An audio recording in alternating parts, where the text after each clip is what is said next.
బంగారు గుడ్డు. ఒక గ్రామంలో సోము అనే వ్యక్తి నివసిస్తూ ఉండేవాడు. సోము రోజు పక్కన ఉన్న అడవికి వెళ్ళి కొట్టి వాటిని అమ్మగా వచ్చిన డబ్బులతో జీవితం గడపసాగాడు. ఒకరోజు సోము అడవికి కట్టెలు కొట్టడానికి వెళ్ళాడు. కానీ ఆ రోజు సోముకి సరి అయిన చెట్టు దొరకలేదు.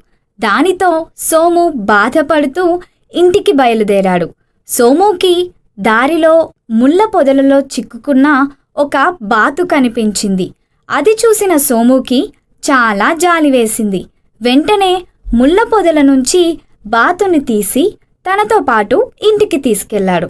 ఆ రోజు కట్టెలు కొట్టకపోవడంతో సోము పస్తులుండవలసి వచ్చింది. సోము పేదరికం చూసిన బాతుకి బాధేసింది.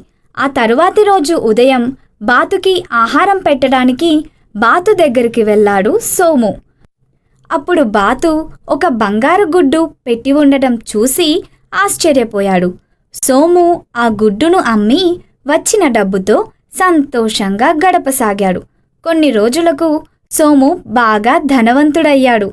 అలా రోజు బాతు బంగారు గుడ్డు పెట్టేది.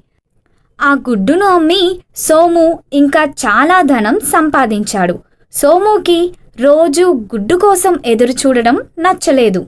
సోము భార్య సోముతో, మనం బాతుగుడ్ల కోసం ఎదురు చూడడం ఎందుకు? దాని పొట్టలో చాలా బంగారు గుడ్లు ఉంటాయి. దానిని చంపి ఆ గుడ్లు అన్నీ ఒకేసారి తీసుకుందాం అని సలహా ఇచ్చింది. సోము దానికి సంతోషించి బాతును చంపి కడుపులో చూశాడు. కానీ ఆ బాతు కడుపులో ఏమీ లేదు.